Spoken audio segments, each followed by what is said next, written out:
I'm Cape Joel, and this is Comic Smack, your weekly, daily, all the time, anytime comic show where I give you your fix of everything you need to know from the world of comic books and superheroes. And on today's show, we're taking a closer look at Ms. Marvel issue number 8. Kamala Khan is about to join the second Civil War. Whose side will she be on? Will her loyalty to Carol Danvers be tested? Well, let's hop on in together and find out, shall we?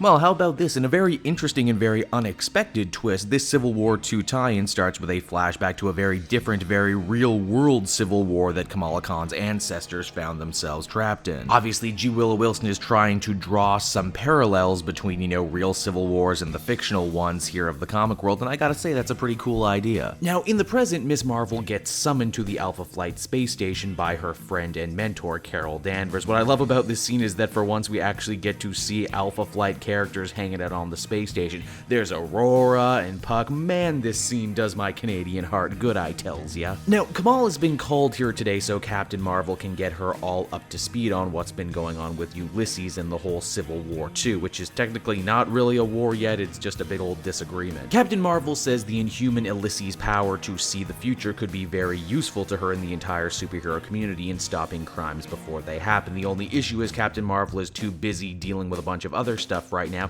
to really get into the whole nitty-gritty of this power and, seeing how it relates to fighting street crime. So she's recruited the young Ms. Marvel as well as a group of legal aides to kind of take to the street and see how this future crime stuff works. If this seems like a lot of pressure to put on a bunch of young people, it's because it totally is, and in fact, Ms. Marvel finds a lot of issues with this task right away, mainly saying arresting criminals for crimes they were thinking of committing feels a lot like profiling to her, and well, being a Pakistani living in America, Kamala and her family know the sting of profiling all too well in this day and age. Now, at first, it's not all bad. Kamala and her new legal team are able to use Ulysses' future sight to capture an evil Canadian ninja who had stolen a tank. No, really, these are all things that happen in this comic. But things take a turn for the unexpected when Kamala gets her next mission. Apparently, her school is going to get blown up the next day unless they manage to apprehend the perpetrator, which they begin to, only the problem is that the perpetrator lives in a very familiar house on a very familiar street, and that is because the would-be perpetrator is actually Kamala's friend, the blonde-headed jock guy from the beginning of the series, the guy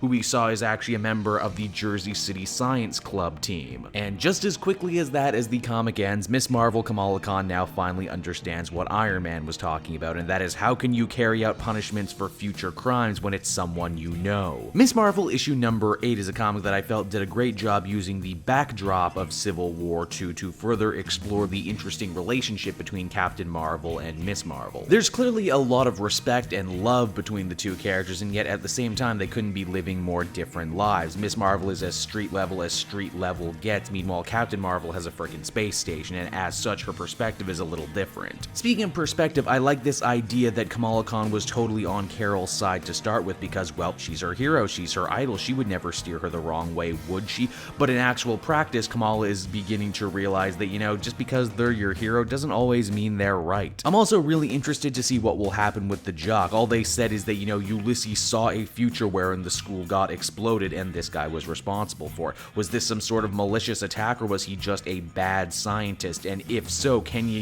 arrest someone for a catastrophic thing if it was a mistake? Can you even prove that it was a mistake? Overall, I really dug this one. I think it's going to end up being one of the more interesting Civil War II times. I would give it an 8.5 out of 10. Hey everyone, thanks so much for watching my newest video. I hope you enjoyed it, and while you're here, why not check out another video I have on offer, or maybe if you're feeling in a supportive mood, you want to like or subscribe. And if you want to support the creation of more videos just like this one, then please by all means check out the Cape Joel Patreon. A little bit goes a very long way, and I will see you all next time.